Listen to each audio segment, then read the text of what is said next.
when it comes to safety, generally, we could be having a lot of KPIs. Now, this very template right here, we prioritize. We can choose whichever number of KPIs that we want to work with. All right. So what you see here is the Canvas app that is mobile friendly, right on mobile. Okay, so without wasting time, let's just quickly go to my Power App right now. Then I'm going to locate this very one, which is the HSE performance management, just because I want health and safety to be very easy for me. Let's try to understand a few things. So this is the Canvas app as we see over here.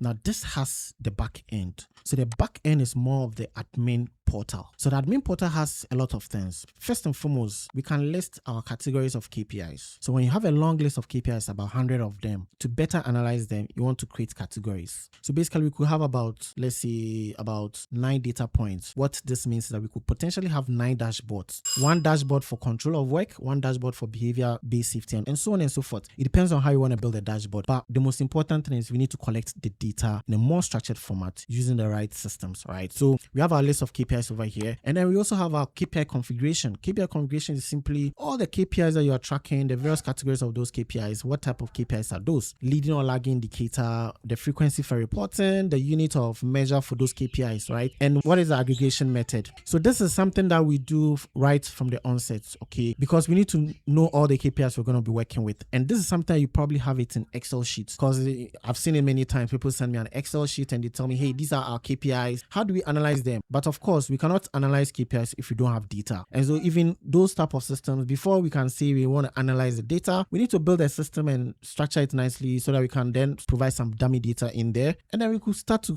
basically do some analysis based on what we've agreed on. So it's the same setup. We need to make sure that we build our list of KPIs that we want to track. And that's pretty much it. So these are the units of measure. So all the dimensions to the fact table are what we provide over here. So that you can actually change them. Reporting year, you could be updating it from time to time. So this is like 2026. You could add on 2027 if the reporting year keeps changing, right? Then again, the frequency. So all these things are more or less the dimension to the fact table, okay? And then we have some objectives that we could provide in there. Then we have the target. So this is a transaction table in a sense that every year we need to change our targets.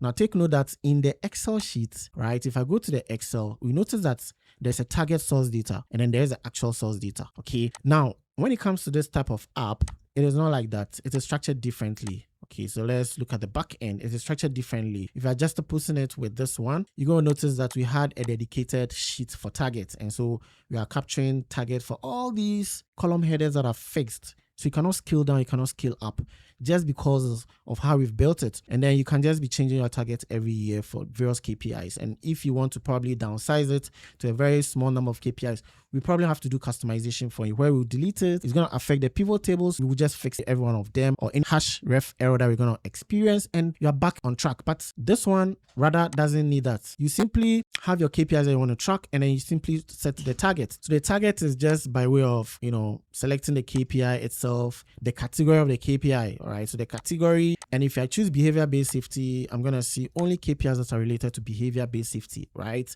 If I choose control of work over here, okay, control of work, I'm only going to see KPIs that relate to control of work, which is permit to work, risk assessment, toolbox stocks, and all of these stuff.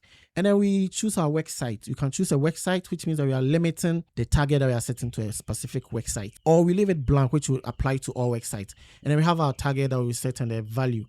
The year for the target. So you need to give it a year that you want to track against your actual against, and then your value. Okay, so that's pretty much, let me discard this. That's pretty much what we've done here. The KPI reference, the category, the KPI, the website if needed. If you leave it blank, what it means is that it's going to apply. It's going to be a global target that applies to every website. And then the target value. So when it comes to lagging indicators or the incidents, the target is 0. When it comes to the leading indicators, and you're going to give it some numerical value based on scope of work, based on the reality on the ground that you have this number of workers. This is the expectation for the year in terms of toolbox stocks, and you want to expect some reasonable number, about 1,000 toolbox stocks to be conducted every year. So you can set all of these up. And then we have the main data, the main fact table, and that is what we're going to be doing right now. Okay, so we're going to initiate a submission. We're going to initialize what kind of categories we want to load and all of that. So without wasting time, let's get right onto the front end of it. Now take note that there's nothing in here at the moment because it's blank, and that's exactly what we have here. Over here is blank. Okay, so I'm just going to use my phone right now to create a KPI. So whatever happens here happens there. According now, basically I'm going to create a new KPI. Today's KPI is going to be like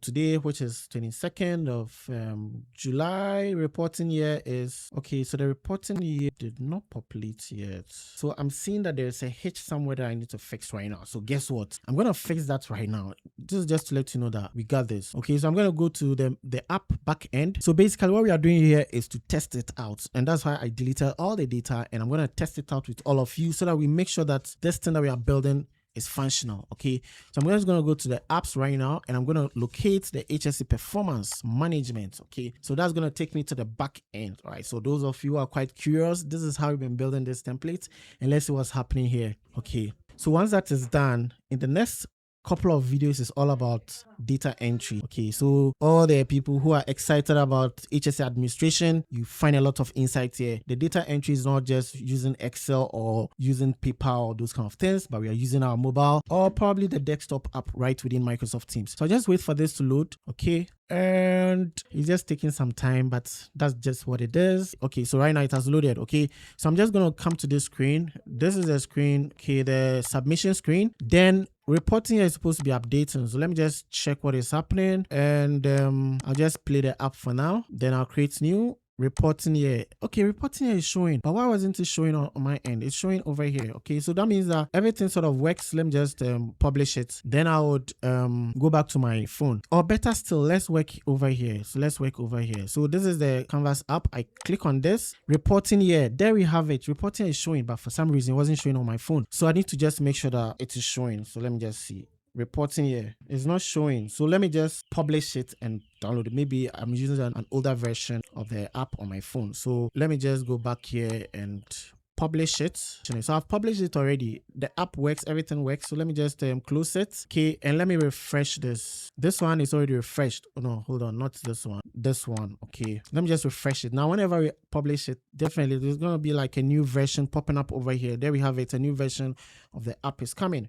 The same thing with the mobile one as well. It's going to pop up right at the top, right, that there's a new version of the app available, as we're going to tap it to install it. So that's going to take some time. And so these are like, testing the software basically. So I'm just testing it out with you guys about how we enter data and everything. Okay, yes, so there we have it. It has loaded over here. We're just waiting for it to also load on mobile. So this is for your info, like that's how it looks like whenever there's a new update. You just sort of tap on it and then you wait for it to download, and that is pretty much it. Okay, so whilst I allow it to load, I'm just going to end this session. The next session that I come your way, I'm going to be showing you how to enter data. Okay, let's keep the videos very short. See you in another video. Bye for now. Cheers.